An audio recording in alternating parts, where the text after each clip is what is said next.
What you are about to listen to is an episode from my dear friend Blake Cohen's podcast, his new show called Third Rail Judaism. Blake's idea behind this show is to go to the places that everyone's scared to touch, to go to the third rails of our religion and our history, and to just talk about these issues that may be quite explosive and controversial. And I was privileged and honored to serve as the first guest. And I'm going to share it here on my show. I have permission from Blake to do that. And encourage y'all, if you enjoy this subject matter, to subscribe to his show as well, Third Rail Judaism by my friend Blake Cohen. But I hope you enjoy this show. It was fun to record it, and I hope you will find it interesting and illuminating. And as always, my email address is rabbiwolbe@gmail.com.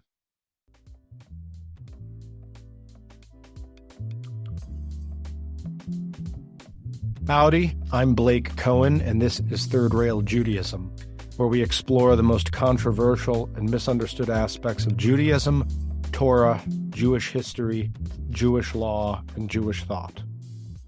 First of all, I'd like to welcome you to the podcast and thank you for listening. This is our first episode, and I'm very excited about it. This episode is also the first in a series I call Difficult Bible Stories. There are a number of stories in the Hebrew Bible that are upsetting and really go against the grain of our modern sensibilities. Reading them can be unsettling, and you might ask yourself why they were included in the Torah and what lessons we are supposed to take from them. Today's episode centers on one such story, the story of Dina in Genesis, in the Parsha Vayishlach, and he went, in which Dina, daughter of Jacob and Leah, is kidnapped and raped. Her brothers then use deception and violence in order to rescue her. I'd like to tell you why I've chosen this story as my starting point. Back in 2020, I listened to the debut episode of another podcast called People I Mostly Admire, hosted by the economist Steve Levitt, co-author of the best-selling book Freakonomics. His guest was Steven Pinker, who is a Canadian-American cognitive psychologist, psycholinguist, and public intellectual, well known for his book called The Better Angels of Our Nature, which argues that human society has become progressively less violent over time. During their conversation, Pinker revisits several Bible stories, including Dina's, to illustrate what he sees as the extreme violence of past generations. Listen for yourselves. Steve Levitt begins. So let's change gears. One thing I hadn't expected from you reading your books was how funny you can be when you turn your attention to being funny. And I think a great example comes from another one of your books called The Better Angels of Our Nature, which argues that violence has greatly decreased over time. And that doesn't strike me as being a very funny topic.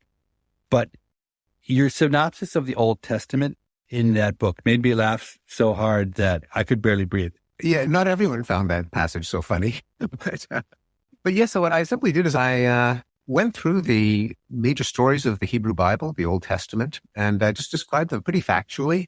I had intended this as kind of a sanity check because I'm making the argument that violence has declined over the course of history. I just wanted to remind people of how violent earlier times were, and the Hebrew Bible is a fine example. So I told the story of Adam and Eve and Cain and Abel, pretty much sticking to the King James translation. Cain talked with Abel, his brother, and it came to pass when they were in the field, and Cain rose up against Abel and slew him. With a world population of exactly 4, that works out to a homicide rate of 25%, which is about 1,000 times higher than the equivalent rates in Western countries today. I then talked about the first of many genocides in the Bible, the Noachian flood, the binding of Isaac, the selling of Dina, Jacob's daughter, in marriage. Can you tell the Dina story? I love the Dina story. Yes, Isaac's son Jacob has a daughter, Dina. Dina is kidnapped and raped, apparently a customary form of courtship at the time, since the rapist's family then offers to purchase her from her own family as a wife for the rapist. Dina's brothers explained that an important moral principle stands in the way of this transaction. The rapist is uncircumcised. So they make a counteroffer. If all the men in the rapist's hometown cut off their foreskins, Dina will be theirs. While the men are incapacitated with bleeding penises, the brothers invade the city, plunder and destroy it, massacre the men and carry off the women and children. When Jacob worries that neighboring tribes may attack them in revenge, his sons explain that it was worth the risk. Should our sister be treated like a whore? Soon afterward, they reiterate their commitment to family values by selling their brother Joseph into slavery. I mean, funny or not funny? And I grew up with the idea that historically, the Hebrew Bible was what first introduced morality to the world. When I read some of the passages as an adult, it's horrifying. And that's what's in the Old Testament. It made me realize that for all of the pageantry, the community, the beauty of religious observance, it's a big mistake to think of the Bible as a source of our moral values. It's really interesting. I had never read the Bible. I was raised completely non-religiously until maybe 3 months ago, the first time I ever opened up the Old Testament. And I was shocked. I mean, I didn't see it even as clearly as you lay it out here, but it was really surprising to me, the role of vengeance and how often humans fail. It was really surprising, and it jibes so well with what you just described as your interpretation and your caveats. Yes, I mean, the God of the Old Testament basically works by the moral code of the Corleones. You do something that insults me, and I'll murder you and your family. Blood revenge was the highest moral value. Now, this is not to cast aspersions on Jews and Christians today. Quite the opposite. The point is that we have progressed, but we view it, fortunately, through modern eyes. There's a kind of benign hypocrisy where we say we believe it, but thank goodness we don't. Well, there's a lot going on there. When I first heard this in 2020, I was really upset by this. Of course, I knew that many people held this view of Torah, but hearing Levitt and Pinker, two figures known for deep analysis and the ability to see beyond surface-level assumptions, treat the text in such a superficial way surprised me. While Levitt admits almost no religious training or experience, and Pinker acknowledges some, it seems unlikely that they're completely unaware of the depth and interpretive nuance that Jewish tradition brings to these texts.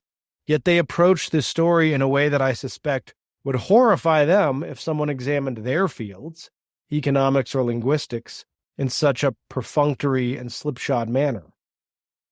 Pinker claims that he is describing the stories of the Old Testament pretty factually, but he makes many assumptions and assertions.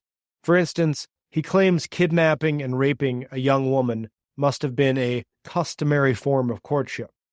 Was that in fact the case? He also implies that the brothers killed the Hivites because they felt insulted. But was that their motivation? Perhaps most troubling, he claims that the God of the Old Testament basically works by the moral code of the Corleones. Blood revenge was the highest moral value.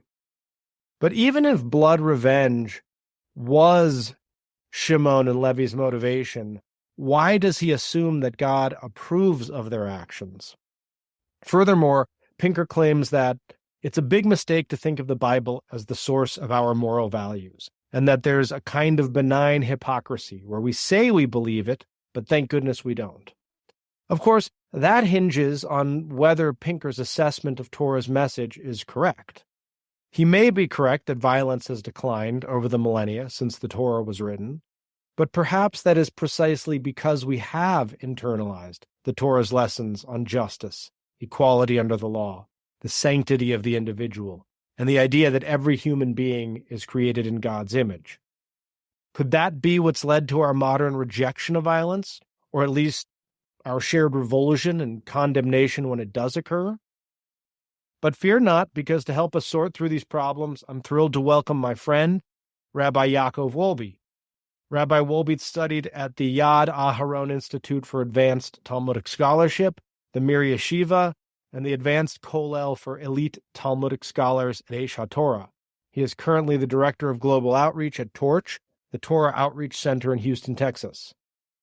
Rabbi Wolbe, first let me say that I am incredibly honored to have you as the first guest on Third Rail Judaism. Not least of all because you are my first and most important Jewish podcaster influence. I think I began listening to you around 2017 when I found the Jewish History podcast, which is, of course, the gateway drug to the entire Wolbe podcast universe.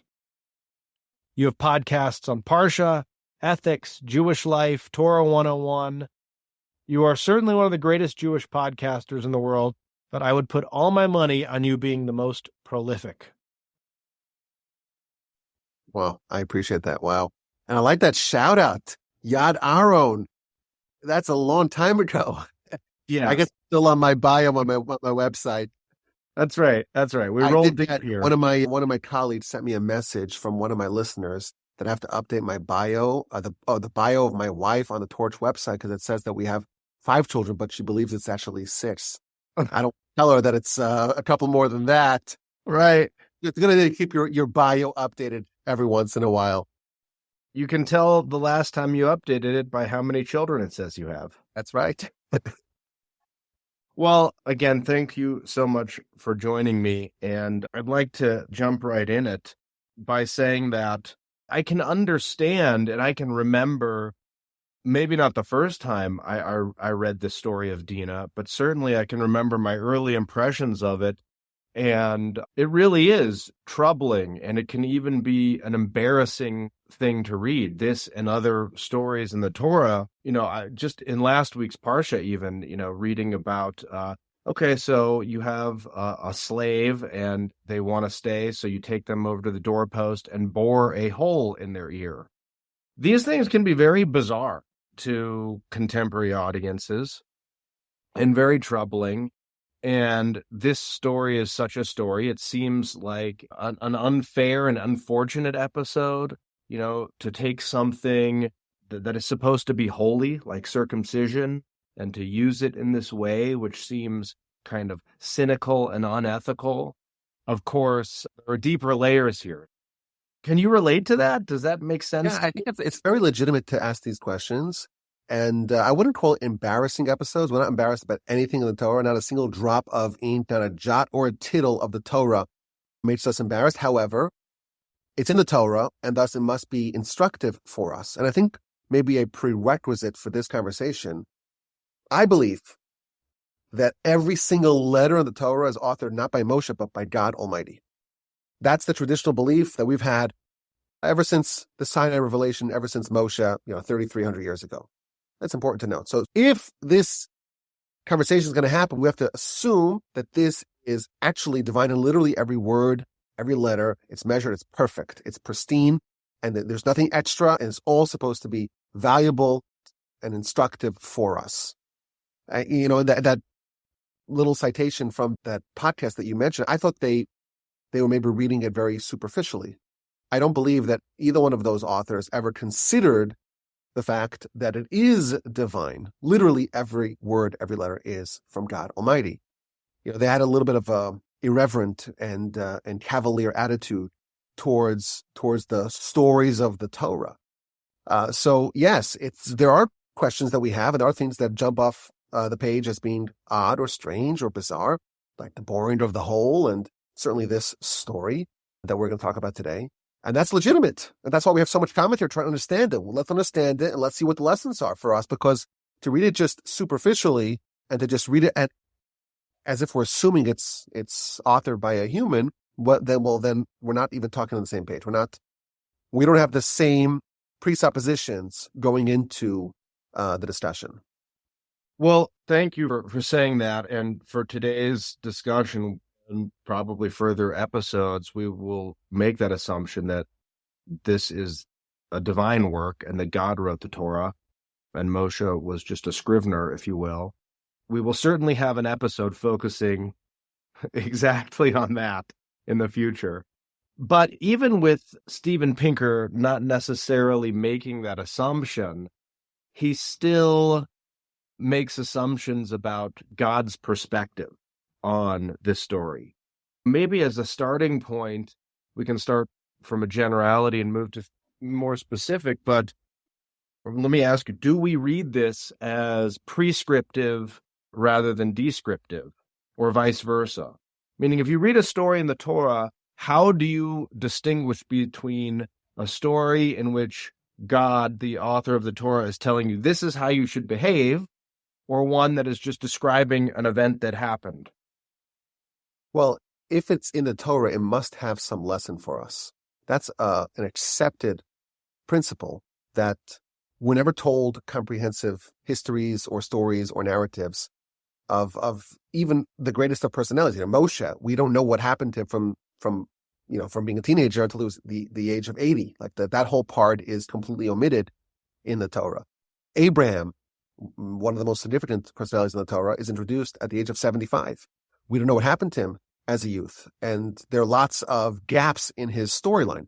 And that's okay. Why? Because the Torah is going to give us only the things that are instructive. In fact, the word Torah means instruction. So the stories, I believe that this story happened. I have no problem with the way that the story is described in the actual scripture. And we're not saying it's some sort of metaphor of sorts. Not that argument would be illegitimate, because we know the Torah has to be instructive. It does not necessarily have to be literal. It's literally the word of God, but the events as they're told are told because of their instructive capacity. But let's take the assumption this happened as described. And I will note, by the way, I only listened to this citation from the podcast a few minutes ago. But there was something that they said that was just completely in violation of the actual text. Like they said that Ham raped Dina, as they called her, and then he wanted to marry her. And that's some sort of customary form of courtship. Something like that, he said. I'm looking at chapter 34 of Genesis, and I'll read you from the Stone edition, just so you know that this is the edition that I'm using, not the King James edition, but this is a translation. And in verse 7, they say it's an outrage. An outrage was committed in Israel. By lying with the daughter of Israel, such a thing may not be done. This was not something that was customary. This was a departure from the ordinary behavior of the time. This was an outrage. So let's take the perspective that this is the story as it's told in the Torah. This is what happened, but let's at least follow the text and not deviate from it, not making assumptions, especially assumptions that are completely contradicted by the actual text in front of us. That's a great point. And, Steven Pinker's thesis is essentially that violence has decreased over time. And so he is making the assumption that the kidnapping and rape of Dina was an accepted practice based on the response of the brothers. But of course, as you just pointed out, I'm reading the Cohen edition, and it says such a thing cannot be done. So, yeah, obviously this behavior was outside the norm. Yes. And I will tell you that in the commentary of Rashi, he references an event that happened earlier in the Torah that was briefly mentioned by those two podcasters or by those two personalities in the podcast, and that's the flood of Noah. Yeah. In the run-up to the flood of Noah, there was a moral depravity, and there was wanton, illicit licentiousness in the world. The men just grabbed whatever woman they could, and that highlights the moral depravity that was present and that was prevalent before the flood. And the flood is justified by being, all flesh has become corrupted. Mm. Now, what happened after the flood? After the flood, there was a correction. There was a kind of a mass repentance of sorts. So what Rashi says here, that the reason why this is not done is because this is behavior that resembles the pre-flood era. Antediluvian, as it's called. The antediluvian era. And this is behavior where the master of the city, the mayor's son, head honcho, a prince, comes and grabs whatever he wants. That's behavior that was not accepted, was not tolerated at the time. It was, from an earlier era, thankfully a bygone era. So this was a departure from the normal course of behavior, which I think does help recast it for the events that ensued. This was not normal, it was not accepted, and it was not prevalent at that time. Yeah. Steven Pinker also frames the flood as a genocide, as the first of many, I think he says. And that's interesting because, that would be a genocide perpetrated by Hashem himself. But I think that you could frame Simeon and Levi's actions as a genocide of sorts. They kill all the males of the Hivites. All the adult males of the city, yes. All the adult males. So, there's a lot to pick apart with the Dina story, but I do want to focus on Simeon and Levi's actions and what we are supposed to learn from their actions, what God's perspective is, what Jacob's perspective is on this, and the methodology of determining what that is. So why do we know, or how do we know that Pinker's attitude or perspective on this is not the attitude or perspective that we should have, and not the one that we are being instructed to have by the Torah? Well, my general, again, I don't know much about Pinker and his philosophy and his book, but if the general thesis is that there's been a reduction of violence over time, to me, I find that hard to accept, given that literally the worst genocide in all of human history happened, 80 years ago? And, how many people have been wantonly killed over the last 100 years? How many did the Soviets kill, and communist China, and all sorts of other atrocities that have happened in very recent times? So maybe that's not quite on the 2020s. Now, it's a more peaceful time, relatively speaking. But certainly I find it quite dubious to say that there's just been this, I don't want to put words in his mouth, but there's been this linear decline in violence since antiquity. Is that really true? Now, does he address that in his books? I don't even know. I believe he does, and I didn't focus on this aspect of his argument, but if I recall, he does show that violence has declined over time, notwithstanding World War II, World War I, and a few briefer periods of heightened violence, in more modern times. But even with that, even if you just look at violent episodes of the 2020s, with October 7th being an obvious one, and other acts of genocide or of genocidal intent in Africa and other places that are even going on right now, I'd like to believe him, certainly, which leads to another point, which that he refutes in his statements there, which is that, is the Torah the basis of our morality? Has a Torah view of the sanctity of life penetrated the hearts and minds of people around the globe? But that's not what he said. He's not talking about how effective was the Torah in changing people's attitude. He's saying the Torah should not be used as a source of morality. Right. But certainly I would say my position would be that humanity is capable of outrageous violence and outrageous, unthinkable evil. But we have Almighty God's Torah, guidance from heaven that will ground us and moor us to morality.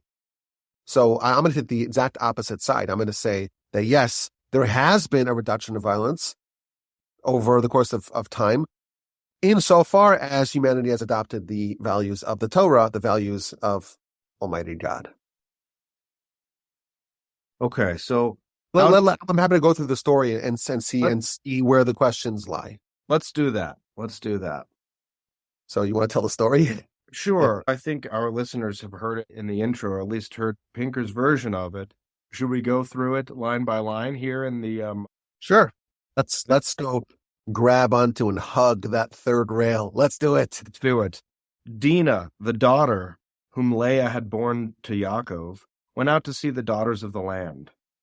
When Shechem, son of Hamor the Hivite, prince of the land, saw her, he took hold of her, lay with her, and violated her. He became deeply drawn to Dina, Yaakov's daughter, and, in love with the young woman, he spoke to her heart. Shall we stop there and see? Yes, he commits an unconscionable crime.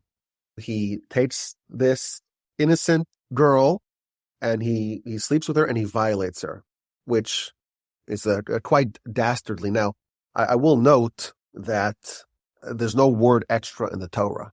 So when it says that he slept with her and then he violated her, those are two separate things. So this is not only abducting her, assaulting her, and violating her and shattering her innocence, but according to our understanding of this, he also sodomized her, which is, again, very, very inappropriate, dastardly behavior and intolerable crime. Now, how old was Dina at the time? Do we know? I don't know. So we could do some math to figure out how old she was. Because previously in the story, we have the list of the children of Jacob, 11 sons and 1 daughter born to him. And we have some timestamps. So Dina was born right before Joseph was born.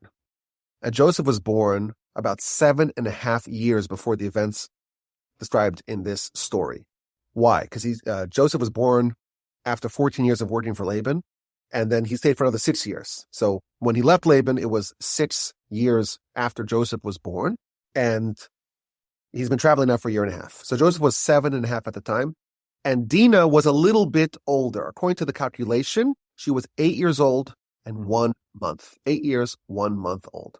So she's young. She's a child. This is a terrible, terrible crime. We have to appreciate that. This is an unconscionable, intolerable crime.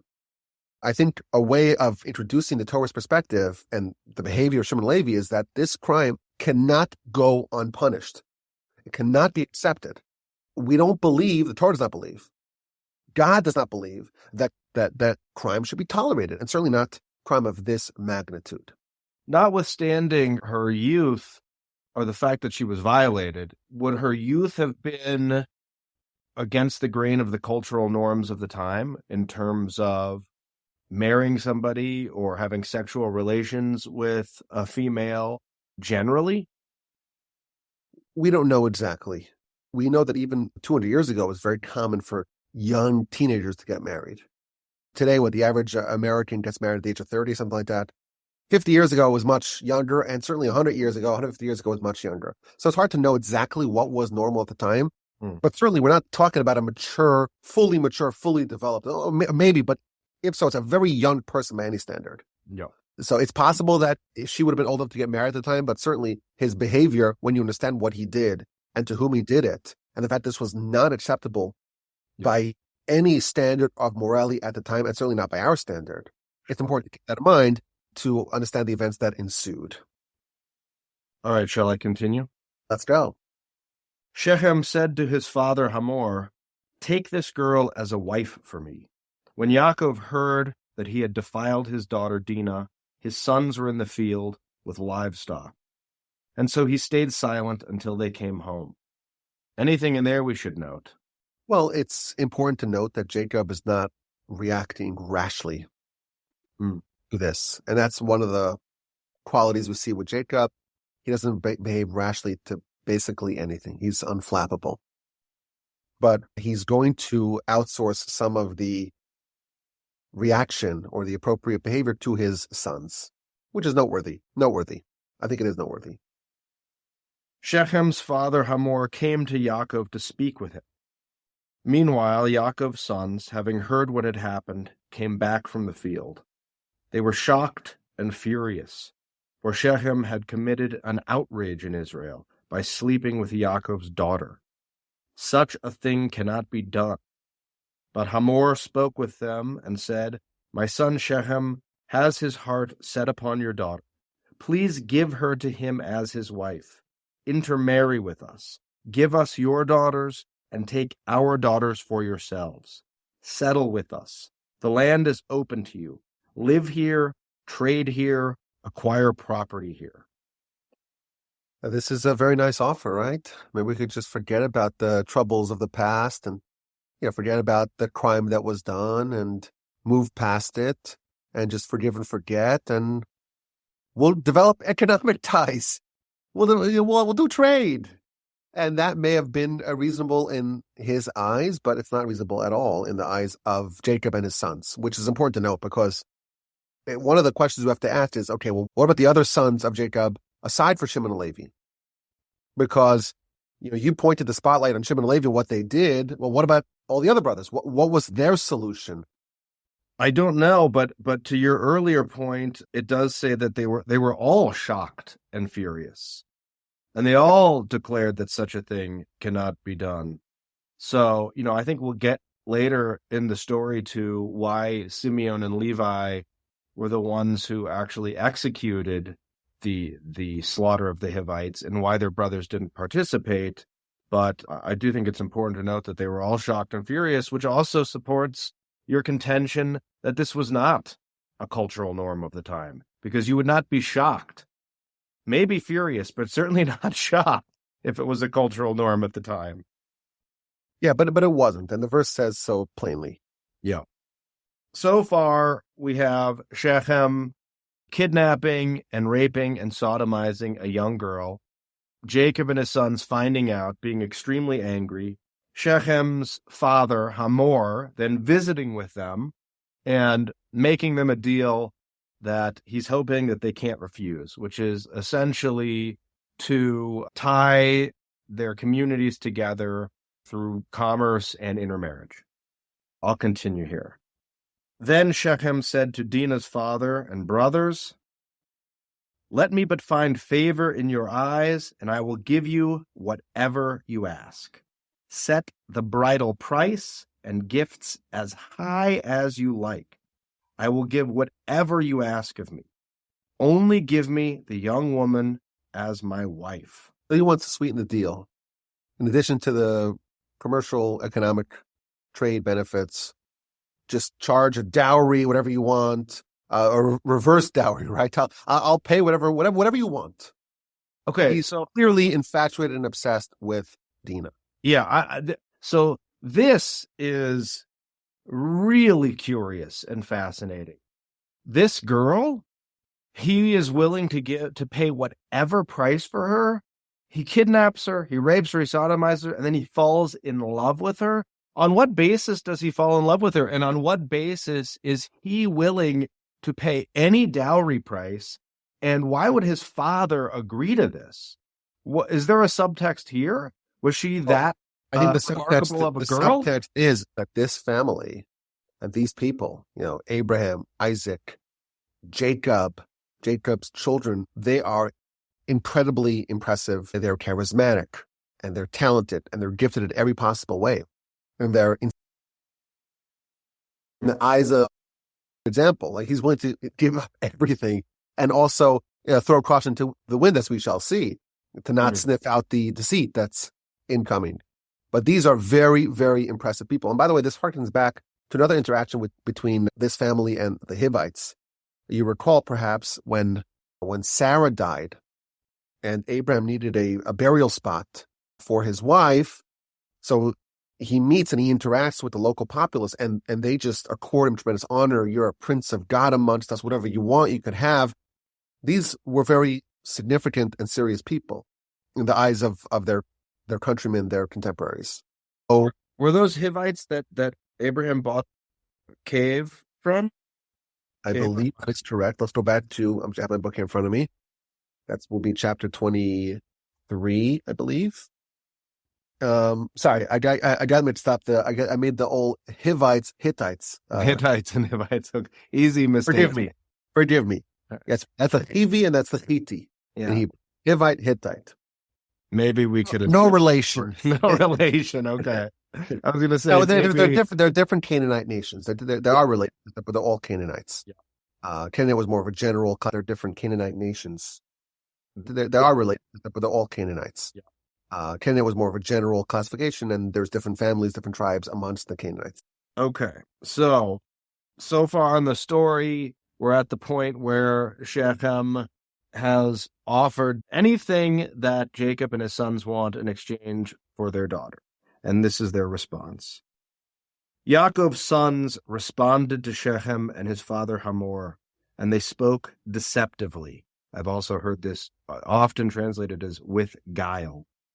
He had, after all, defiled their sister Dina. They told them, "We cannot do this. To give our sister to an uncircumcised man would be a disgrace to us. Only on one condition will we agree with you. If you become like us, circumcising all your males, then we will give you our daughters and take your daughters for ourselves. We will live with you and become one people. If you do not agree to be circumcised, we will take our daughter and go." Their words gratified Hamor and his son Shechem. So this is their counter offer. We accept your terms, provided that you circumcise, and we can become one nation. Now, who's making this offer? It says here that it's Yaakov's sons who respond. Sons. Who's that? Well, he had 12 sons. Only 11 of them are alive at this time. Benjamin hasn't been born yet. Okay. Oh, it's his sons, but it doesn't say any two of the sons. It seems like it's the collective agreement of the sons. Yeah. What about Jacob himself? It does not refer to him in this passage? Jacob takes the back seat here, right? He even waited till his sons came back from the field, you recall. So Jacob does not say anything really until the end of the story. Like, why is Jacob silent? Why are his sons speaking on his behalf?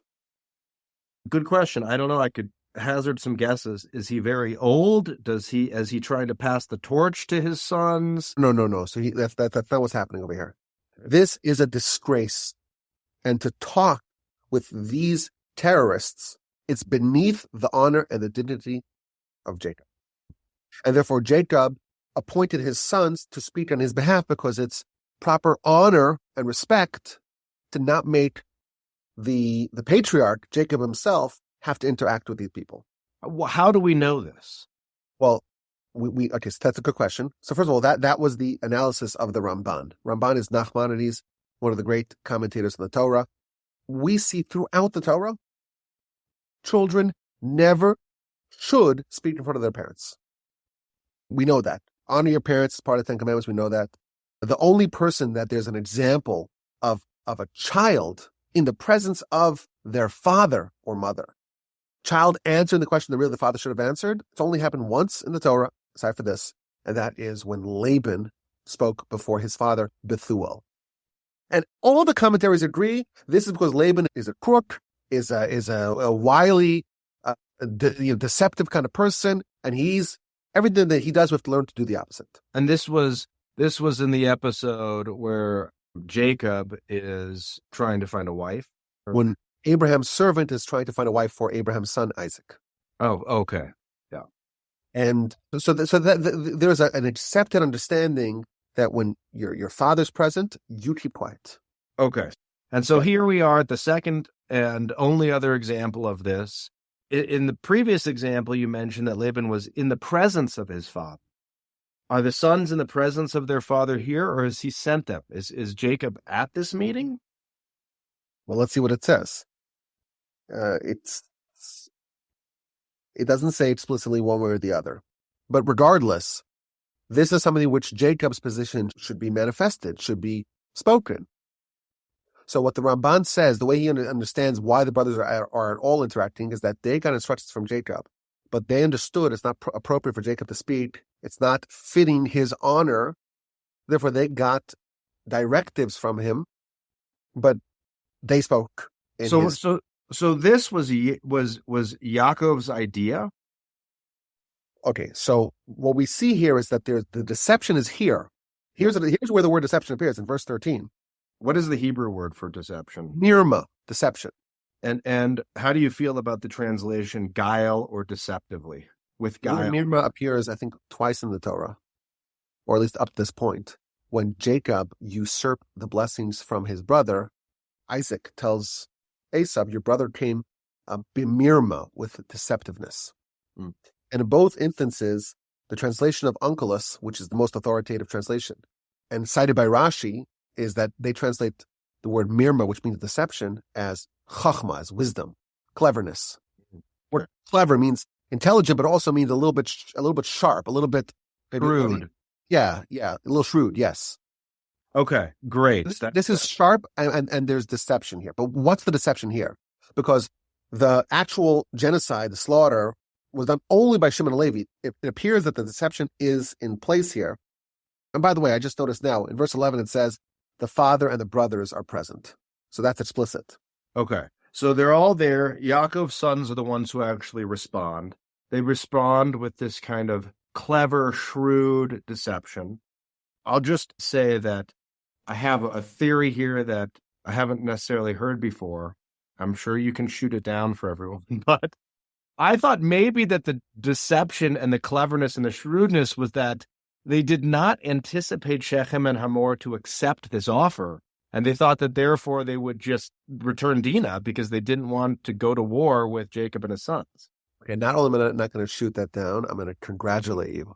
Thank you. Because there's an essay here by the Ramban, again, the second most famous commentator in the Torah, and the most significant Jew of his time. After the Rambam, Maimonides, comes the Ramban and Nachmanides. Okay. And it was by far and away, the greatest Jew of the 13th century. And in his essay in this verse, he says this was the plan.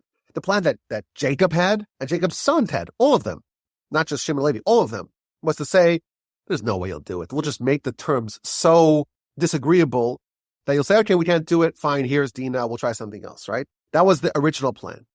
That's amazing. I just have to say that part of me is thrilled to know that I came up with an idea that Nachmanides himself originated, but I'm also disappointed because my one goal in life is to come up with an original interpretation of Torah, which is probably a nearly impossible task these days, but I'm going to still keep Well, at it. I'm going to take the other side on this. I think that you should make a kiddush in the shul and own it and celebrate with your family and rent out a hall and get it catered to celebrate the fact that you said the same thing the Ramban said. I'm definitely sponsoring the Cholent this Shabbat. Yes. That's the reason. Then he adds more. So what was the backup plan? What was the plan B? Suppose they would accept. What was Jacob and all the brothers' plan in this deceptive offer? That is such a great point, because you can never go into a negotiation assuming that you know what's going to happen, right? And obviously Jacob and his sons were far too wise and experienced to not have a plan B. So They make this offer. According to Ramban, Nachmanides, they assumed that these terms were going to be too steep and not going to be accepted, but they had their plan B. So, and again, I want to stress the point that if you were to ask Pinker and his crowd, well, where's the deception? They would think it's with the murder. Yeah. And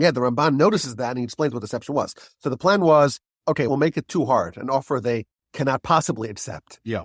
And then we could resolve this amicably. Yeah. And if they do, suppose everyone agrees the whole town circumcised. Imagine what it takes to get like a whole town. We don't know how big this town was, but assume the town is, 20 people at least, 100 people, something like that. Try to persuade 100 men to circumcise. Right. That's a tall task. Yes. But suppose you do that. Well, the plan was, says the Ramban, to come in on the third day and to they're all in bed and they're all bleeding and they're all incapacitated, grab Dina and leave. So Ramban says that was the plan B. On what basis does he say that? How does he know that was the plan, not to slaughter the Hivites? Because this is the deception that was set up. And then the departure from that is when you read a few verses later that the two sons of Jacob depart from the plan. Okay, well, let's get there. Let me read the Yeah, so the plan was, let me just finish the point. The plan of all the brothers and Jacob was to just rescue Dina, using either they'll reject the offer or they'll accept it, but then they'll be weakened. We'll come grab her. We'll leave. They'll be circumcised, not the end of the world, but we'll have our daughter back. But under no circumstances did they actually entertain giving their daughter to this monster. That was never a plan. And when they indicated they would, that was deceptive. Deceptive. Very interesting. I want to revisit a point I brought up a little earlier, which is now that they've accepted, and obviously Yaakov and his sons thought that was a slight possibility that they would accept. If their plan B was, okay, well, if they accept and they circumcise themselves, then we will go rescue Dina, not kill the Hivites, but rescue Dina. Well, it's interesting. There are two things that strike me as interesting. Number one, maybe kill Shem as well. Maybe kill Shem. It's hard to defend the innocence of Shem. Like that individual, at least, is guilty by everyone's standards. That kind of behavior is not tolerated. Okay. So, two things strike me as interesting. One, that they use this holy thing, which is circumcision, as part of their deception. And two, if they have to go to plan B and they go and they rescue Dina, even if they kill Shem, now you've got a whole town that's circumcised and could possibly pass themselves off as Jews in the future. So here's the thing. In America today, still, 75% of males are circumcised? When we say circumcision, it's not necessarily a covenant. If someone wants to circumcise their child, but they are not thinking about a covenant, they're thinking about because they want to have a lower incidence rates of herpes or whatever it is. Or because that's just what is done in America. In Europe, they don't circumcise. Here, they do whatever. This is what we do. They do it in the hospital. It's no big deal. That's not a circumcision of the covenant of Abraham, right? That's just, in the eyes of the Torah, they would still be uncircumcised because there's no covenant at all It wasn't done with the right protocol, the right setting, and the right circumstances of a covenant. I will tell you, by the way, this may be a surprise to some. If a child, a Jewish baby, is circumcised in the hospital 2 days after the born, a day after the born, in the eyes of the Torah, by the halachic standard, they are uncircumcised. They would need a second circumcision. Now, the problem is, how do you do a second circumcision when there is no foreskin left, right? That's a different question. There is a way to do that. But the point is that circumcision does not necessarily equal the mark of the Jew, the mark of the covenant.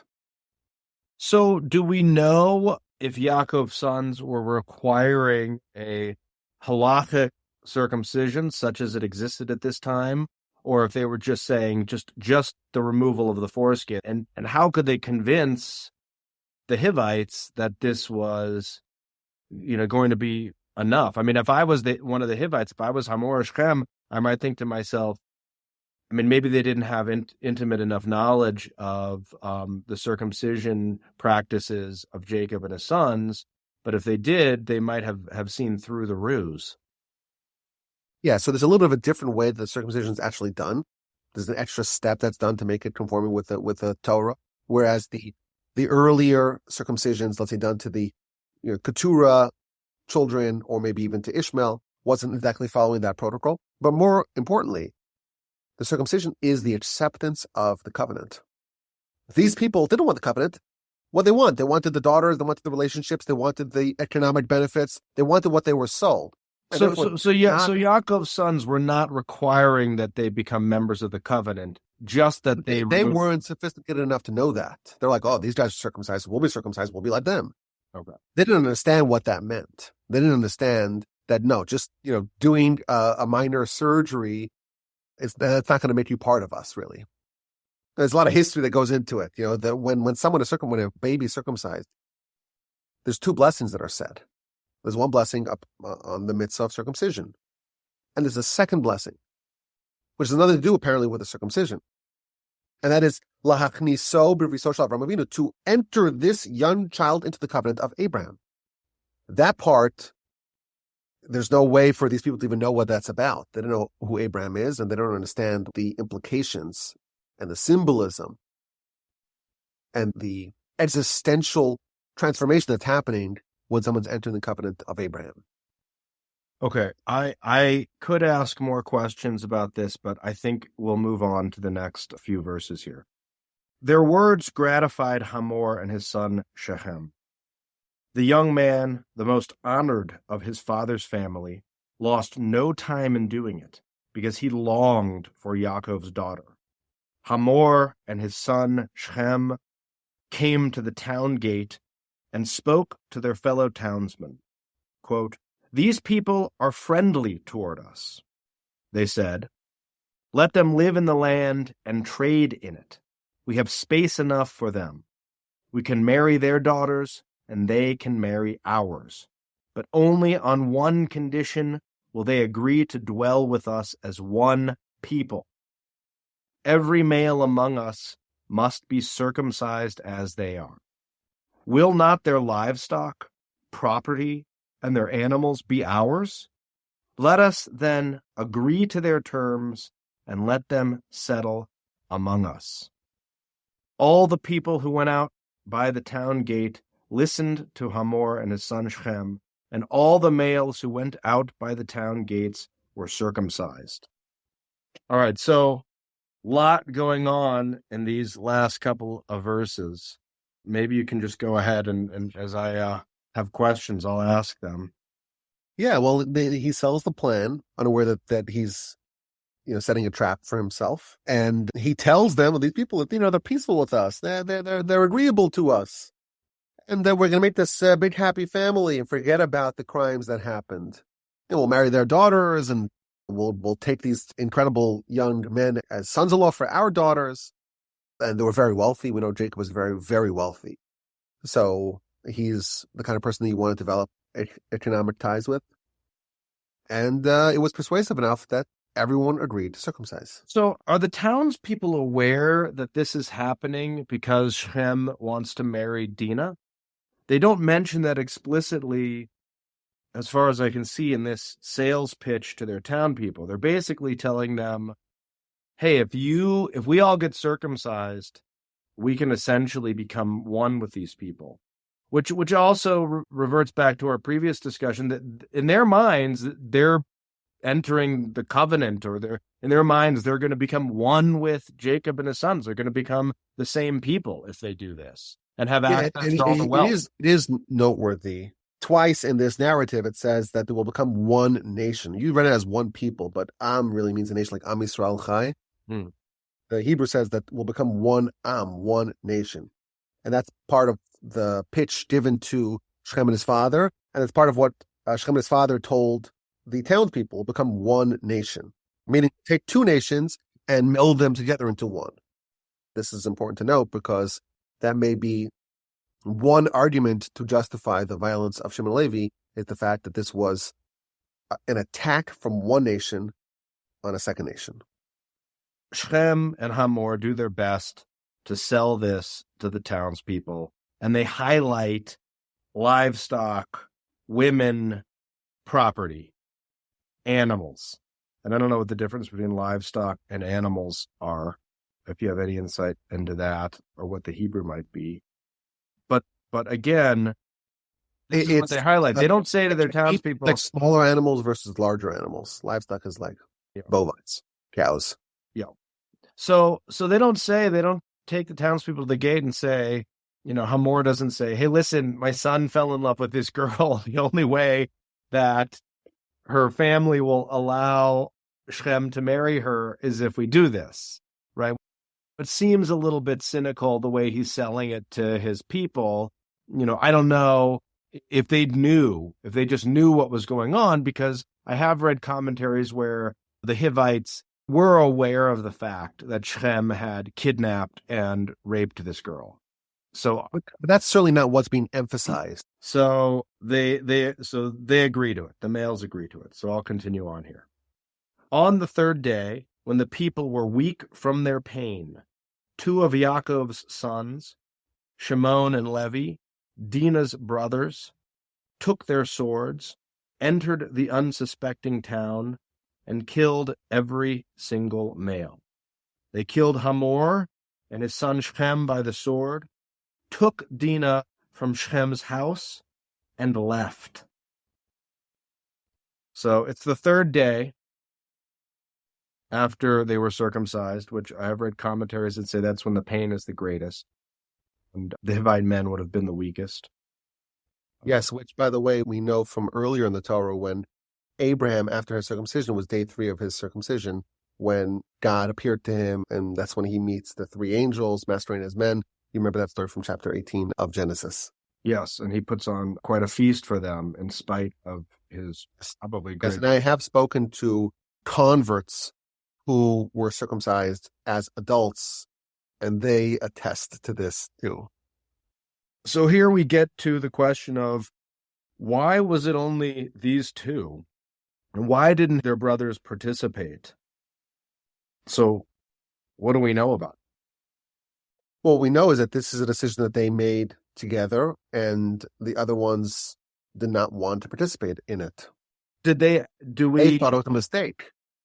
So did Shimon and Levi tell their brothers that they were going to do this? Did they invite them to join them, or did they sneak out and do it because they knew that their brothers wouldn't approve, or they didn't care? The simple understanding is that they went rogue, they made this decision, and they decided to do it. And the others, whether they were aware of it or not, they would not have done it. Especially in light of the Ramban's commentary, that the plan was to just, come in and take the daughter, to Dina, but they come in with their swords, right? This is maybe the pivotal moment in the chapter or in this story, and the one that I think Steven Pinker focuses the most on in his analysis, and the one that is maybe the most interesting, is why did these two brothers do it? Were they justified in doing it? What was their own justification to themselves, if we can infer that? Why did they think... I think that's a central question, right? Yeah. Because these two people are sons of Jacob and fathers of tribes of our people. Anyone who is a Kohen today or a Levite is a descendant of Levi, of this person. So he's a very significant person. And all the Levites, so Moshe, Aaron, Miriam, their children, Pinchas, Elazar, everyone comes from this family. So we have to find a way to understand what were they thinking, how were they justifying their behavior. Is there a thread of this kind of hot-headedness or anger in the descendants of Levi that we note in Torah? Yes. Okay, so it's important to note, before we understand the rationale, the justification of Shimon and Levi, we have to recognize that Jacob himself disapproves of what they did. So in this story, so you just fast forward to verse 30, so after the genocide was perpetrated, Jacob says, why do you do it? He challenges them. And he says, you made a mistake. That's number one. Number two, at the end of the book of Genesis, this is when Jacob's on his deathbed, the last day of his life, he summons his sons, and he very harshly and stridently criticizes Shimon and Levi for their behavior. And he curses their anger, and then their wrath, and their rage. I have that here. He says, Shimon and Levi are brothers, weapons of violence their wares. Let me never join their council, nor my honor be of their assembly. For in their anger they killed men. At their whim they hamstrung oxen. Cursed be their anger, for it is most fierce, and their fury, for it is most cruel. I will divide them up in Yaakov and scatter them in Israel. This is a very harsh, it's almost a curse that Jacob levies on Levi. Shimon, right? It's very harsh. Accursed is their anger, and he's like, he wants to dissociate himself from them. So obviously, Jacob believes that they made a mistake. So it's important for us to understand, A, why did they do what they did? And B, where exactly did they deviate from the perspective of Jacob? So I want to revisit Jacob's reactions and responses when we get there. But let me ask again, do we have any insight into why they decided to go rogue? We do. And in fact, the greatest of the commentators all discuss this question. And I assembled 5 different perspectives on this question, on the central question. And I guess we'll start with the most controversial, third rail of them. And that is Maimonides. Maimonides talks about this. And he says that every single male in that city was guilty of a capital crime. Shimon and Levi were justified with what they did. They were justified in doing what they did because every single person in that city, the males at least, were guilty of a capital crime. And they just executed the guilty. Now, what was their capital crime? So what he says is, and this is a very controversial piece, as we shall see, because a lot of the commentators, when they try to answer this question, they say, let's start with the Rambam. And then they disagree with the Rambam. So this is a very controversial take. And the consequences, by the way, of this position in the Rambam are very significant. Because if you just play out in your head, well, okay, where else would this apply? If Rambam justifies the behavior of Shimon and Levi, and then we can very easily extend that justification to modern times. So what the Rambam says is like this: there is a requirement, one of the 7 universal Noahide laws, to have a system of justice, to have a system of laws, law and order, and not allow anarchy to reign. Okay, so he's saying this on the basis of Noahide law. So can you just give us a quick explanation of what that is? Yeah, so Noahide, we mentioned Noah earlier. He's the one who survived the flood, and thus we think of all humanity as descendant from Noah. So one strand of Noah's family is, of course, Abraham. So that's the Jewish people, separate category. But all of humanity can be described as all of the descendants of Noah. And that's when you say Noahide law, it's law that is universal. That every person is bound by. Yes. If someone is Jewish, well, they have the whole Torah that they're obligated to follow, whether they know that or not, and whether they observe or not. We understand that they're part of this nation, and the nation requires that they are compliant with all the laws of the Torah. Well, what does that mean? They got to celebrate Shabbos, and they got to celebrate the festivals. They got to eat matzah on Pesach. They got to have mezuzah in their door. They have to wear tefillin every day, and so on. Got to say the prayers. Got to say the Shema. Got to eat the kosher food exclusively. But many, many, many such laws. Those laws do not apply universally. They're not to all of the descendants of Noah. However, the Torah itself says that all of humanity, all of the descendants of Noah, are obligated by 7 universal laws. And are these laws written in the Torah? Yes. And they appear earlier, before Abraham even. So all of humanity, the Torah itself says that all of humanity is bound by these 7 laws, including Jews. Yes, of course, yes. And even though, just to be precise, the details of these laws may be different for Jews and non-Jews. Okay. So Rambam... the parameters are different. Okay.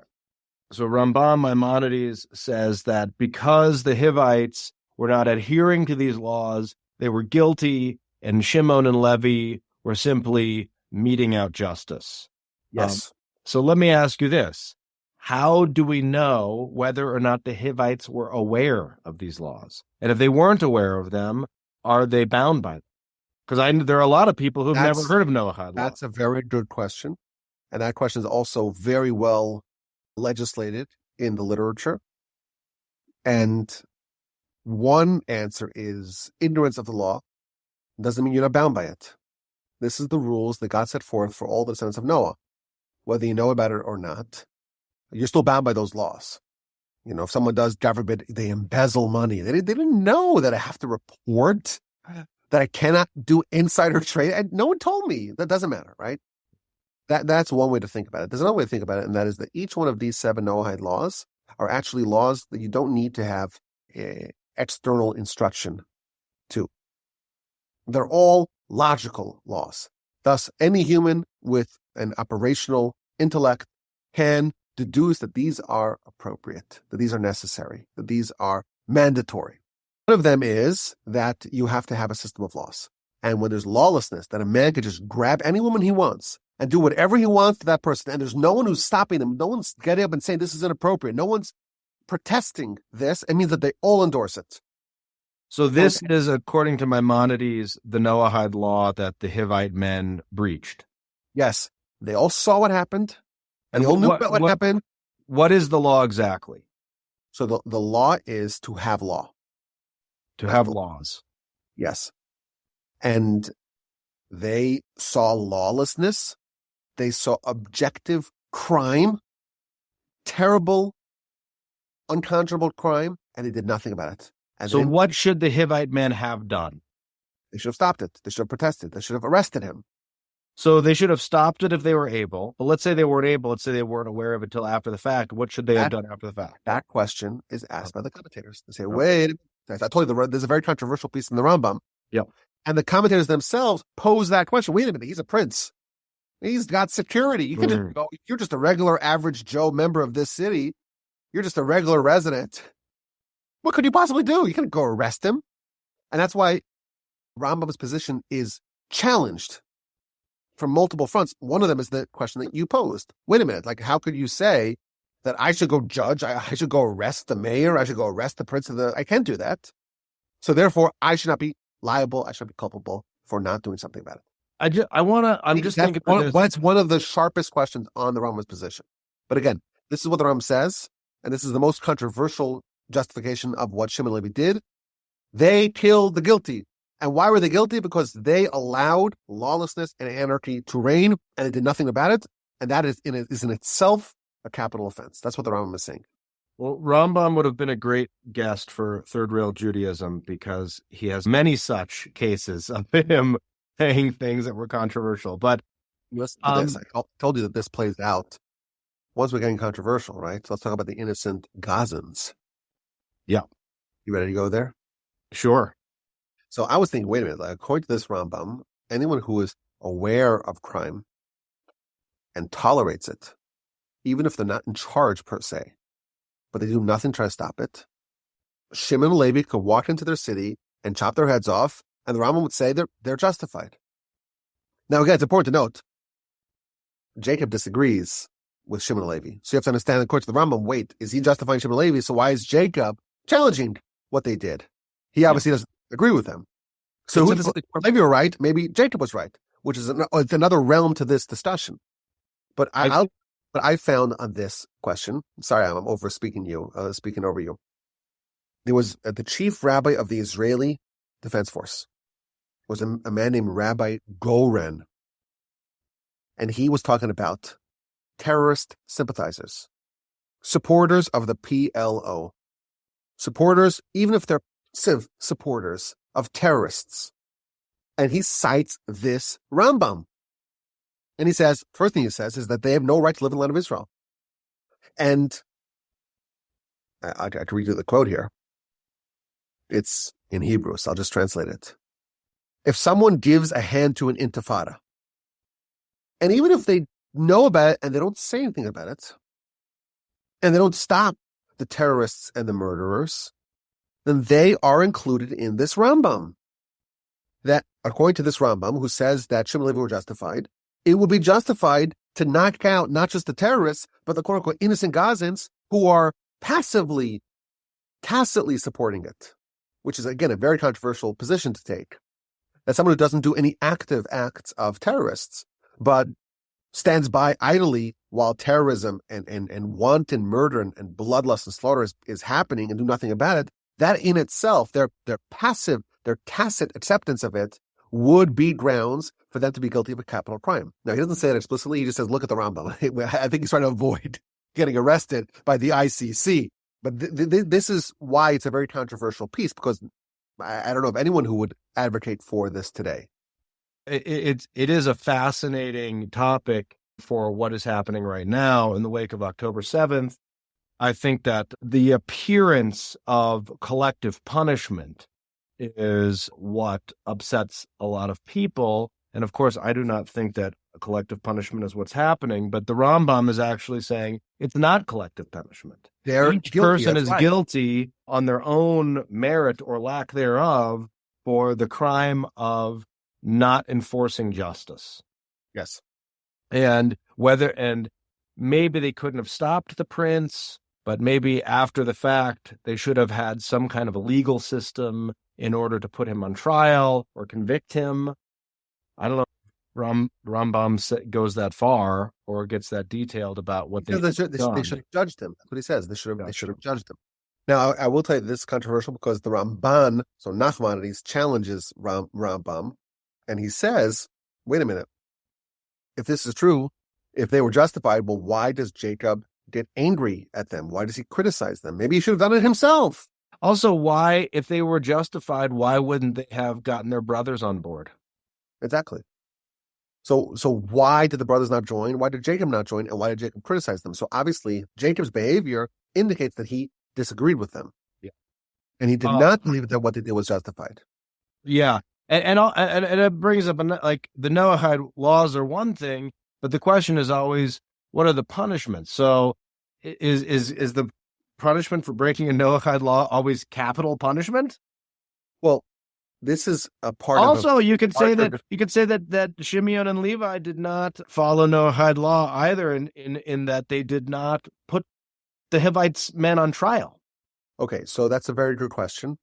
And there's a lot of literature on exactly how these Noahide laws are adjudicated. Mm-hmm. And there's a big debate as to whether or not, suppose you and I are aware of these Noahide laws, are we obligated to go enforce them? Hmm. And that's not necessarily so. But there is a position that states that the due process can be waived. Due process can be waived. So putting all those pieces together, the Rambam justifies the behavior of Shimon and Levi. But again, the question is, A, well, why did the brothers not join? B, well, why did Jacob not join? C, why did Jacob criticize them after the matter? Why did he punish them? Maybe he should have praised them. They were brave to be willing to endanger themselves to do what's right. Well, how come he criticizes them 50 years later? Now, we'll add one more thing. This is what you mentioned earlier. The Maharal, again, a very significant personality, not one of the medieval sages, but one of the earlier Achronim, which is the later sages, but later is relative, like he lived in the 1500s. He challenges Rambam by saying, Maimonides, wait a minute, he's the prince. and they were terrified of him. And he was the prince of the land, and there's nothing they could have done to try to stop him. And there's a principle that if you cannot fulfill a mitzvah, you're not obligated to undertake that. If you know it's suicidal to go challenge the prince, well, then you're not going to be held accountable for not doing it. And therefore, he says, that is not grounds to justify the behavior of Shimon and Levi. So Shimon and Levi go rogue. They probably do not tell their brothers what they're going to do, which, interpret as you will. But to me, that's an indication that maybe they thought that their brothers would try to stop them or would have other ideas, and they didn't want to do that. Which is, I think, an indication of what Jacob says later, that they had a lot of anger. I'd love to talk about why they were so angry, if there are any commentaries on that, on why these two were such hotheads. It seems like that was a characteristic that they had. It's a personality type that you have to control. Otherwise, it can lead you towards very dark places. And that's why Jacob was telling them about it and trying to encourage them to take steps to remediate it. Now, with the principle that every word in the Torah is there for a reason, it says, two of Yaakov's sons, Shimon and Levi, Dina's brothers. Why does it add Dina's brothers? Well, that's a great question. And that's 100% the right question to ask. That's part of the reason why they did it. They acted out of brotherhood and of kinship towards their sister. But then why didn't the other 9 guys? They're brothers too. Okay, well, so here's the point. I'll share with you Rashi's answer to your question. Shimon and Levi, how old were they? If Dina was 8 years and 1 month, how old were Shimon and Levi? They were 12 and 13, respectively. So think about what it takes. We don't know how many people were in the city, but we assume it's a city, it's a nation. Let's just assume it's a couple of dozen for sure, right? And they're men, and they have defenses. Shimon and Levi are 2 teenagers, or even at 12, little kids. Yep. They're doing something. Maybe it's wrong, maybe it's inappropriate, but it's certainly courageous. It's certainly valiant. So what Rashi says is that Shimon and Levi did something which was an act of sacrifice for their sister. They wanted to rescue their sister, and they were willing to do things even if that meant that they can endanger themselves. They're undertaking a rescue mission, a violent rescue mission, kill or be killed. So whether it's the right thing or the wrong thing, it's certainly brave. And the reason why they did it is because they're trying to rescue their sister. And because they were so brave in trying to rescue their sister, the Torah says, this is an act of true brotherhood. You are the true brothers of Dina. Whether they did right or wrong, there was something about what they did that was an act of sacrifice and self-endangerment for their sister, and thus they earned the right to be the brothers of Dina. I can't remember if I read this somewhere or not, but were they also maternal brothers as well as paternal brothers? Yeah, that's right. So Jacob has 4 wives, and the first wife he marries, with another deception, of course, is Leah. And with Leah, Jacob bears 6 sons and 1 daughter. And the 6 sons are Reuven, and then Shimon, Levi, and then Judah, Yisachar, Issachar, Zevulun, and then Dina. So they're actual full siblings. So there were other maternal brothers of Dina who did not participate in this. Correct. That would be Reuven, Yehuda, Zvulun, and Yisachar. Okay. And by the way, I will note that at the end of the end of Genesis, chapter 49, where Jacob dispenses punishment or criticism, he says, Shimon v'Levi Achim, the brothers. Again, he identifies them as those who are brothers, who act in brotherhood and in kinship. But maybe a bit too much because they're using violence, and the rage must be cursed. All right, so Shimon and Levi, Dina's brothers, enter the town, kill every single male. They killed Hamor and his son. Want me to tell you about some of the other justifications? Oh yeah, please. Okay, so there's a few other justifications for this behavior. The Ramban himself offers a justification for why they killed the male inhabitants of the city. He says these people are guilty of crimes, unrelated to the matter at hand. So yeah, Shechem and Hamor, abduction, rape, they're guilty of crimes, but everyone else, they were guilty of unrelated crimes. And Jacob's problem was, but you misled them. You said circumcise them. Maybe they would have repented had you given them a chance. So yes, that's the way of making sure that what Jacob said and what the brothers said are both justified. The brothers, Shimon and Levi, they killed the members of the city because they're guilty of unrelated crimes they were not even aware of. Each one that they killed was guilty of a crime. But Jacob said, well, you told them circumcise, and you probably explained to them what that means. And maybe they would have repented properly, and they could have been spared. So that's the way he explains it. There's another two interpretations from the Or HaChaim, where he says that their intention was only to kill the perpetrators. But of course, Shechem and Hamor were the king, the prince of the city, and therefore everyone else came to defend them. So, and they came to attack Shimon and Levi. And when someone attacks you, you attack them back. So they killed Shechem and Hamor because of their crimes against Dina, and they killed everyone else because they were attacking them. Had they just laid down their arms and said, do what you want with the perpetrators, they would have survived.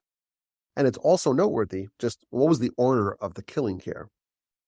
Well, it says that they killed every single male, and then in the next line it says they killed Hamor and Shechem by the sword. But wouldn't by any measure they should kill Shechem and Hamor first? Yeah. No, Unless they were on their way to do that, and the townspeople were trying to stop them before they got there. Yes. That's exactly what he says. He says, if you look at the positioning, it was first they killed the members of the city because those were the ones who came to defend them, to prevent them from reaching the palace, to rescue their sister, and to attack them. Okay, you attack me, I'll attack you back. That's just the rules. Sorry, self-defense. Castle doctrine. That's his justification, meaning that they were not guilty of any crime, but they attacked Shimon and Levi, and thus Shimon and Levi attacked them back and defended themselves, even by violent means. And the final interpretation, which I referenced earlier. Of course, I just will interject to say that doesn't make any sense, because if that were the case, they would have just waited for their plan B with all of their brothers to go in and rescue Dina, even if that meant killing Shechem and Hamor. If that was just their plan, then they would have waited. So it seems to me more likely that their intention was to kill the Hivite men. I will just note that the plan A, plan B, plan C of the Ramban is not necessarily the understanding of the Or HaChaim. So the two commentators are not necessarily working with the same understanding as to what the original plan would have been. Yeah. Now, the last interpretation, which I find to be maybe the most persuasive of them all, comes courtesy of the Maharal. Maharal doesn't like Rambam's opinion. He's like, well, you can't blame someone for trying to, not stopping the king or the prince. So what's his interpretation? He says, you have two nations here. And he stresses the point that I mentioned earlier, the observation that there were one nation, which was the Canaanites, the Hivites, and then the Israelites, sons of Israel, sons of Jacob. So there were now one nation. The plan was to make it into one nation. But what happens when a nation attacks another nation? What are the rules of war for such a circumstance? If there is a war, there is justification of violence. Everyone accepts that. It's the oldest rule in the world. There's a war between Russia and Ukraine. Well, why are they fighting? I don't know why they're fighting, but there's a war here, right? If I shoot the enemy combatant, it's not murder, it's war. It's a different class of violence. We have a nation here, the Israelite nation. It's a small nation, it's a fledgling nation, it's a nascent nation, but it's a nation. And they were attacked by members, even leaders of a different nation. That justifies violence. That's his understanding of what justified their behavior. So the Maharal says that essentially once Shechem kidnaps and rapes Dina, now these nations are in a state of war. Yes. And the negotiations between them could be seen as negotiations to end a war, essentially. maybe, but also it was a ruse, as we know. All warfare is deception, right? It's a ruse, but it's also, there is a potential in that scenario, according to some commentators, for the war to end there. If Shechem and Hamor said, you know what, we can't adhere to your request, we're going to give you Dina back. At that point, would the war have ended, or would have Maybe, potentially. But not necessarily. Shimon and Levi could have said, you know what? Or the other brothers might have said, you return Dina, but your transgression was so great that we're going to make you pay for it. Or they could have said, great, we got Dina back. We're unhappy with what they did. Maybe they would have asked for Dina back in addition to some other kind of compensation for defiling her. That didn't happen in any case, so we don't know the answer to that. It's a counterfactual. But he does stress the point that there are innocent people, collateral damage, who die in war. If I'm a Japanese guy, I didn't make the decision to attack Pearl Harbor. Why are you firebombing me? What did I do? It's a good question. Was there justification to drop the bombs on Hiroshima and Nagasaki? I don't know. It's a serious question, but that's what happens in war. Innocent people die in war. There's no war where no innocent people die. So, okay, there were people here that were innocent, but I'm sorry, your leader started a war, and wars are very bloody, and who should you blame? It's like the Gazans. A lot of Gazans were innocent, okay? They didn't kidnap or assault or murder any Israelis, any Jews. So how come their houses are destroyed, and how come their lives are upended?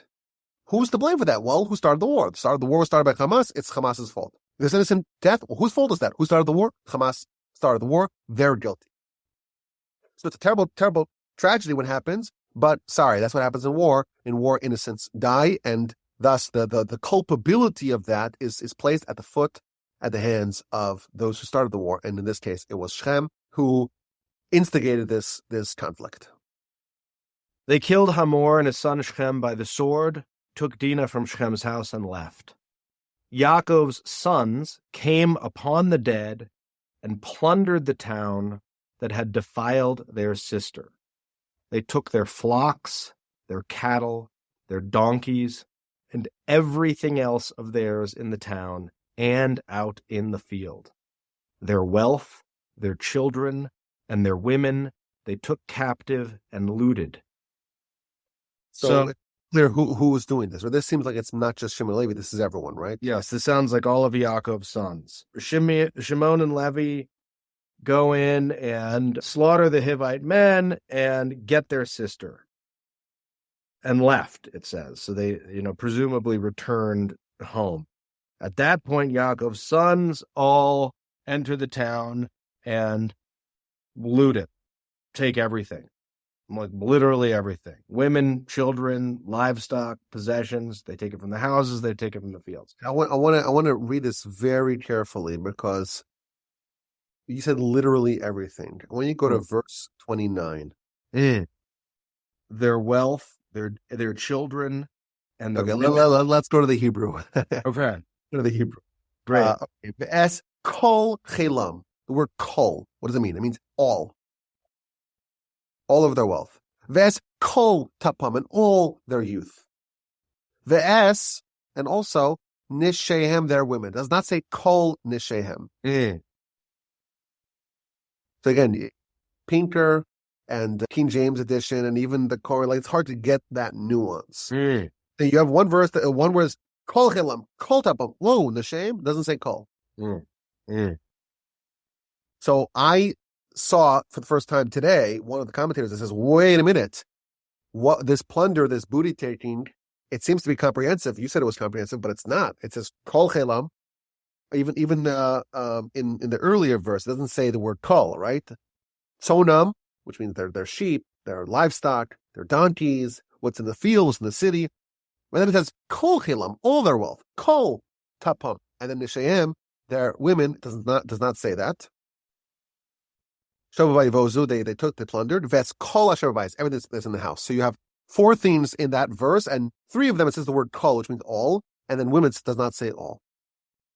So one of the commentators notices that and says, why not? Why did they not take all the women? And what he says is, well, they didn't take any women because the women are not guilty. They didn't take all the women, but they took some. No, So according to this commentary, they were distinguishing between guilty and not guilty women? No, that's not what it says here. The commentary assumes that none of the women are guilty. So the women that joined were the women who wanted to join this nation and wanted to convert, wanted to enter the covenant of Abraham. Those women were welcomed. The ones who did not want that, they weren't guilty, but they weren't deserving of joining this nation, and they were just left there. And that's interesting because they took all the children. Yeah, so I imagine the children, because they're children, they can be incorporated into the nation. Right. But the adult women, ones who want to join, want to undertake joining this nation, then they're welcome to join. If they're not interested, well, then they can stay behind. That's okay.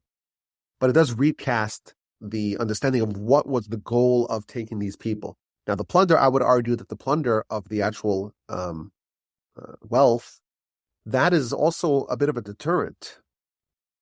This is what the Romans did.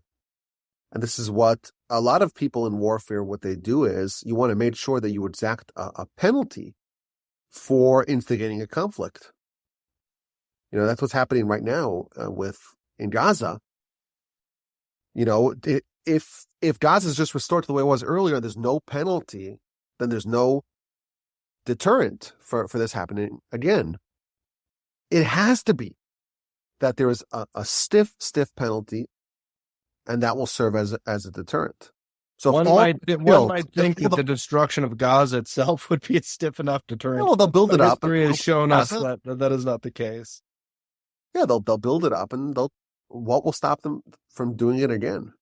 So I think it's very important, if you want to restore your deterrence, to make sure that not only will terrorism not succeed, but it'll be very pricey, very, very pricey. You see what they did here? Now, again, Jacob does not challenge them on this behavior. His problem is the murder, the slaughter of the innocents, the quote-unquote innocents. And we see the justification that Shimon Levi may have had and why Jacob maybe was not persuaded by it. But the idea that you exact the penalty from those who do terrible things, I think, is being conveyed here. So Yaakov's sons, Shimon and Levi commit their act, and then the sons come and take advantage of it. It doesn't say what their attitude was towards what their brothers had done. But obviously, once it was done, they found it appropriate or justified to go and loot the town. Yes, and we don't see any... Well, I will note that the brothers do not criticize Shimon and Levi. Yeah. And I think the reason why they don't do it is because Jacob's here, and he's our patriarch, and we're going to follow what he says. If he wants to criticize, that's his decision. If he wants to ignore it, it's also his decision. The brothers would be very, very wary to impose their opinion on the behavior of Shimon and Levi. They're not going to do that. Now, the obvious shocking thing here is the actions of Shimon and Levi. Yes. But maybe because their actions are so shocking, I'm just realizing, the other brothers, now also what they do could be construed as somewhat shocking or potentially unethical. They take advantage of what their brothers have done, and they go steal or loot all of the possessions of this town, or most of the possessions of this town. They could have just as easily said, okay, well, look, we got Dina back. All the Hivite men have died. Enough is enough. We're now going to leave these people to their own devices to kind of pick up the pieces, heal, hopefully be better in the future. Why didn't they do that? Why did they then go in and loot? I would speculate that the reason why is because it's important to reinstitute a deterrent and to make sure that everyone knows that this is not acceptable behavior. And if it does happen, then it's going to be absolute devastation upon you, your city, and your resources, your wealth. Everything is fair game. Mm-hmm. And they may have also felt, justified or not, we've created an enemy here, and we can't allow them, it's similar to what you were saying before, we can't allow them to rebuild to the state that they were previously, where they might get the idea in their head to take revenge. But again, no one criticizes them for this behavior. it was actually justified. Okay. Here we have the last few verses, which entail Yaakov's reaction. Yaakov said to Shimon and Levi, "You have brought trouble upon me. You have made me odious to the inhabitants of the land, the Canaanites and Perizzites. I am few in number, and if they join forces and attack me, I and my household will be destroyed." But they said, "Should our sister be treated like a whore?" So it's interesting to me, I've also seen people uncomfortable with this because Yaakov, at this point, we read the other verses where he criticizes them for the ethical and moral conduct. Here, the criticism seems to be much more practical. Like, Yes. because of what you guys did, now we are in danger. Yes. And I also just kind of noticed that he says, "You have brought trouble upon me. You have made me odious to the inhabitants of the land." He didn't even say us. Later, he does say, "I am few in number, and if they join forces and attack me, I and my household will be destroyed." But for the most part, he's focusing on himself. So how do we understand this? It's a good question. It's a very sharp observation. I imagine that what he's saying to them is, this is actually worse than endangering the family. Because the danger of the family, you're not worried about it. So you're not scared of danger. But the honor of your father, that's something which is sacrosanct. And therefore, what he's saying is, you should have considered that as well.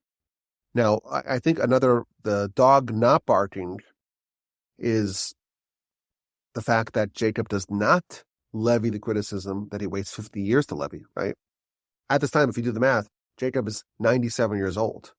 And he dies at 147. So it's exactly 50 years before that bedtime or the deathbed revealing of his true feelings to Shimon later. But he harbors those thoughts for 50 years and does not mention anything of it. He does talk about the pragmatic decision that he did and not evaluating the morality of it, but just the consequences of it. Maybe you should have taken a different course because look at the consequences. Like, what does it mean to my standing and to the attacks that may come from neighboring towns? Like, you didn't think about all those other knock-on effects. But he does not mention a thing about his true feelings, where he says it's stolen craft and it's violence, and you're like Esav a little bit, and don't mention me when you get in your congregation, when you gather together, don't mention me. Cursed is their rage. Like, he speaks very, very harshly and very specifically about their behavior, but he waits 50 years. Jacob did not want to criticize them because that would not be beneficial. You only criticize when it's beneficial. It would not be in this case, so he does not mention it. Interesting. So he basically gives them practical reasons for why their behavior was not ideal, which may have been, he may have reckoned was going to be more effective in curbing similar behavior in the future than scolding them for them not being ethical. He pointedly avoids scolding them for not being ethical, and he gives them a very practical pointer. Consider all the other effects that may happen from your behavior. That's important to know now, but he's going to harbor his true feelings towards the merits of their behavior for 50 years. You have dishonored me, your father, which would have made them feel pretty bad based on their love and respect for their father and his stature, and you've endangered all of us. Yes. And those are going to be more effective arguments for these two particular guys than what you did was unethical. But he doesn't address the actual merits of their decision. He doesn't talk about whether they did right or wrong. That's not at all mentioned. He's like, well, take into account this, take into account that, take into account these other factors, even though secretly we discover later on that he actually completely disagrees with the underlying foundational decision that they made. Now, they appear to get the last word here. Of course, 50 years later, he gets the last word, but they say, "Should our sister be treated like a whore?" So even though their father is telling them, "Look, you disrespected me and you endangered us all," they still respond to him. Yeah, and that shows us their perspective. That they're saying, listen, we cannot think about anything else besides this. this completely dominates our behavior. The fact that other people see it, the fact that my honor will become odious in the eyes of the onlookers and the baby danger, like they're not able to expand their aperture beyond this point. Yeah, they're hyper-focused on this. Yes. From our perspective now, even what they say seems to be a little retrograde. Like, should our sister be treated like a whore, right? They're more worried about how their sister is treated than even like her safety. If your sister is kidnapped and raped, that's horrible on so many levels. They seem to be focused on the reputation, the status. I would harken back to what we mentioned earlier, that they were her brothers. They believed in the integrity and the honor and the prestige and the stature of this family. And if our sister's going to be touched like that, sorry, we just can't, we're not going to think about all the other things. Yeah. So they're focused on this. This is their response to their father. In it, I read a little bit of sheepishness. Their father rebukes them and gives them good reasons why they shouldn't have done this. And they kind of have this weak response to him. I wonder if at that point, Yaakov was like, okay, get out of here. Go back. Yeah, and I think it's important to also understand the larger context. There was that snide line from Pinker that and then they sold their brother into slavery, right? Yeah, right. They did sell Joseph into slavery, and it's almost a similar sort of mistake. Joseph was speaking slanderously to their father. He was bringing all the sins of the brothers to the father. That's what the verse says, right? So therefore, there's again a violation of this family, of the integrity and the honor and the prestige and the stature of the family. And that prompts them to do something else, which, again, they didn't think about the knock-on effects. Mm-hmm. They didn't think about the consequences. They didn't think about what it would do to Jacob. So there is a certain pattern that we're sensing here with Shimon and Levi. And by the way, we know for sure Shimon and Levi were the ones who did it. There's a very easy calculation that shows clearly that Shimon and Levi were the ones who did it. Reuven tried to save him. He came back the next day to find the pit empty and he ripped his garments. Judah tried to save them. We can't kill him. What will we get from killing him? Yisachar and Zvulun are like the younger kids. Like they're not going to be the ones who take initiative in front of older brothers. The other children of Bilhah and Zilpah, they were the ones who were very friendly with Joseph, and Joseph was defending them. So it has to be a process of elimination. It has to be that Shimon and Levi the ones who sold them. And it's a similar sort of calculation that they do, where they're very narrowly focused on what does this do to our family? The fact that we have a brother here, a member of our family that's trying to disrupt the order and the balance and the well-being and the continuity of the family, and they behave in a way that maybe is inappropriate. Now, to take it even further, if you zoom out even further, at the end of the Torah, the second to last chapter in the Torah, it's Moshe on his deathbed. And he speaks not to the sons of Jacob, but to the tribes that they spawned. And he does not mention anything about the tribe of Shimon. Shimon is omitted, the only tribe that's not mentioned by Moshe. But what he tells Levi, it's very interesting. Because if you read it very carefully, he's telling Levi, you understood what Jacob wanted. You moderated, you changed. Because he praises Shimon and Levi for their behavior towards their family and their prioritization of God above their family. And he tells them, like, you told your family, to your father and to your brother and to your grandfather and to your child, you push them away. Here, they're like, oh, you made our sister's going to be a whore? Joseph, he's like causing problems in the family.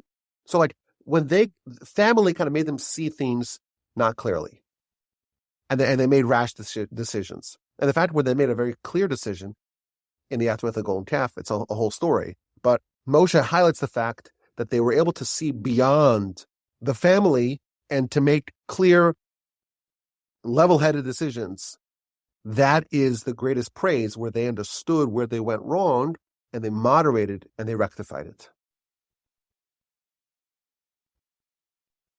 I will add, I mentioned earlier that the tribe of Levi, that is the tribe of the clergymen, right? Moshe comes from this family and Aaron comes from this family and Moshe is a grandson of Levi. Levi's daughter is Yocheved, and that's Moshe's mother. So the most special people come from this family. And we're not whitewashing the mistakes of these legends. Like this is who we are. I think it's very noteworthy that we have our book, our authoritative book, and so freely criticizing the mistakes of very, very special people. Yeah, the most rebuked, criticized person in the Torah is Moshe. People don't realize that. After Moshe and Aaron, they hit the rock as opposed to speaking to it. God says to them, you don't believe in God, which is an outrageous thing to tell Moshe and Aaron. If they don't believe in God, who does? But there was something that he did wrong, and those mistakes are not ignored.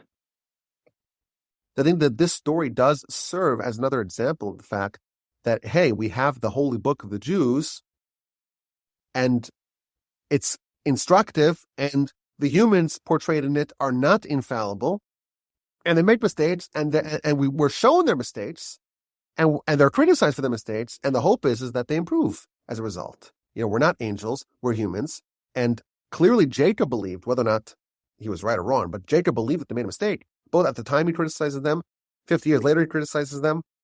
He's under the impression that they made a mistake.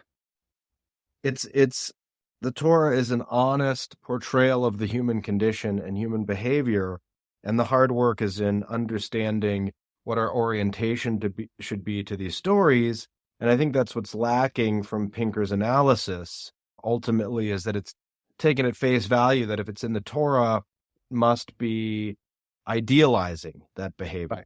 When in fact it's not. And I think that the process we've just gone through shows how we are supposed to learn from the Torah and what messages and lessons we're supposed to take from it.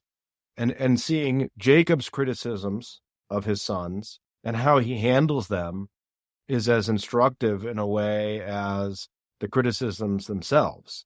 Maybe he knows Shimon and Levi well enough to know that a moral rebuke of them will not be effective, but a practical one will be more effective for these two types of guys, even though very shortly after they make a similar mistake.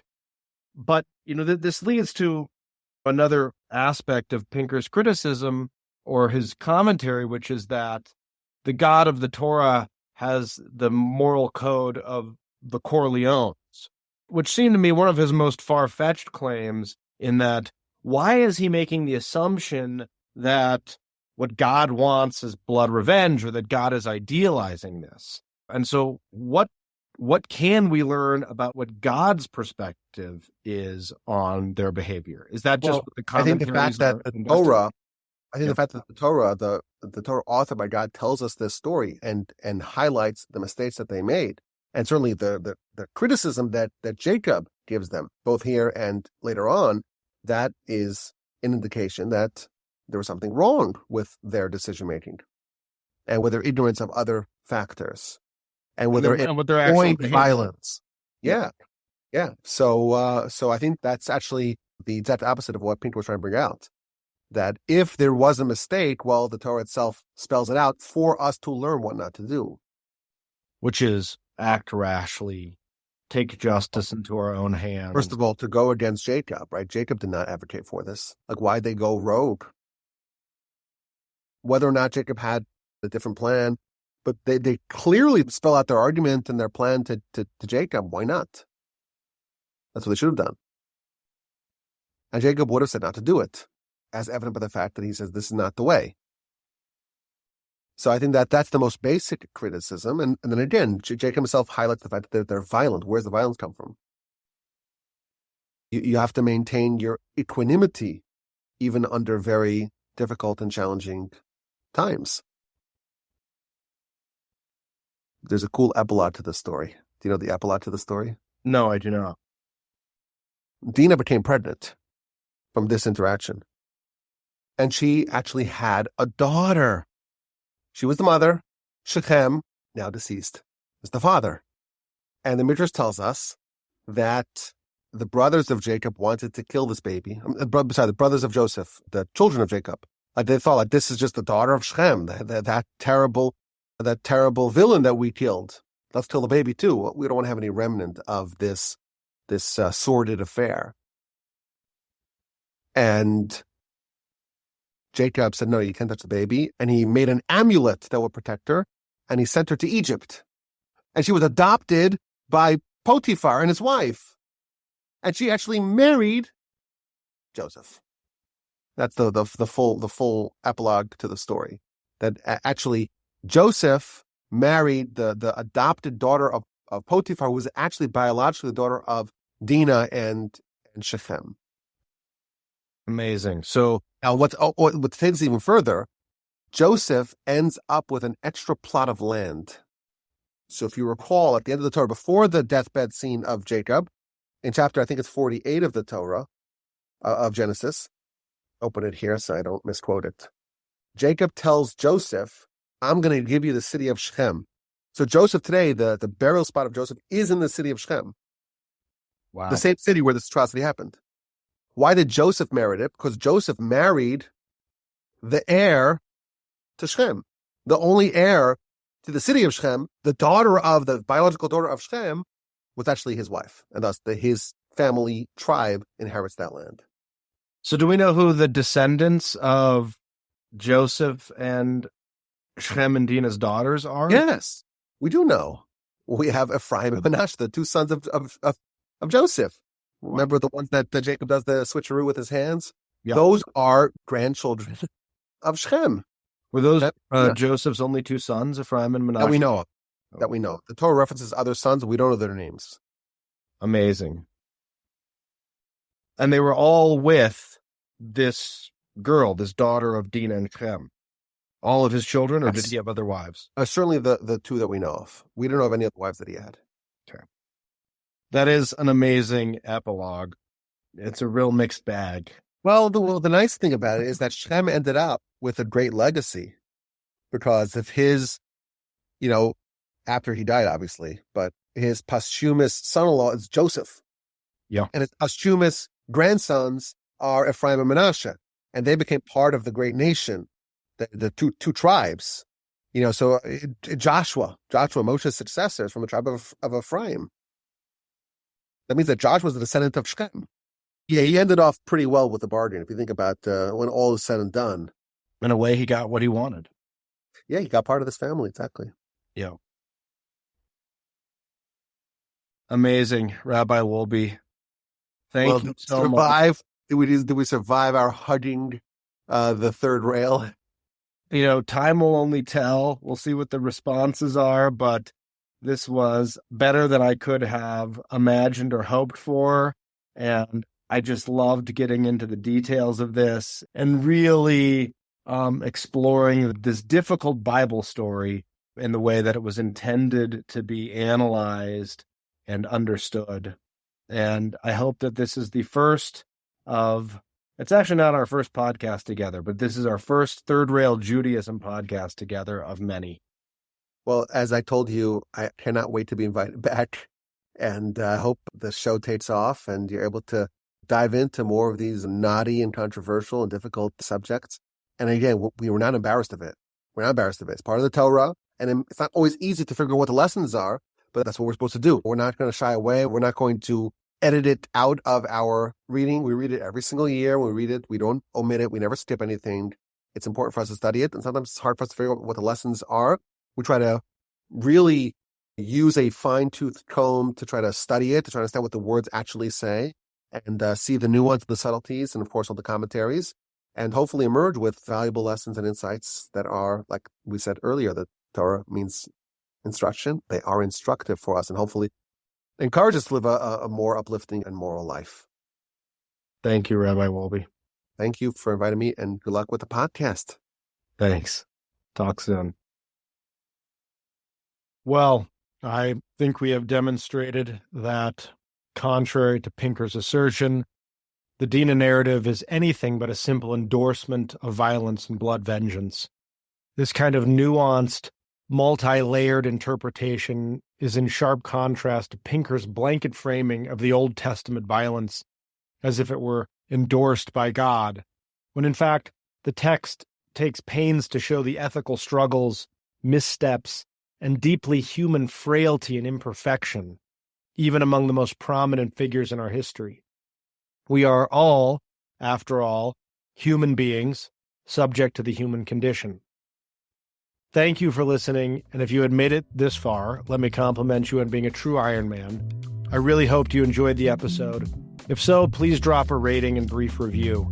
You can email me with any questions or feedback at thirdrailjudaism@gmail.com. That is third spelled out, not the number. I certainly learned a lot, and I hope you did as well.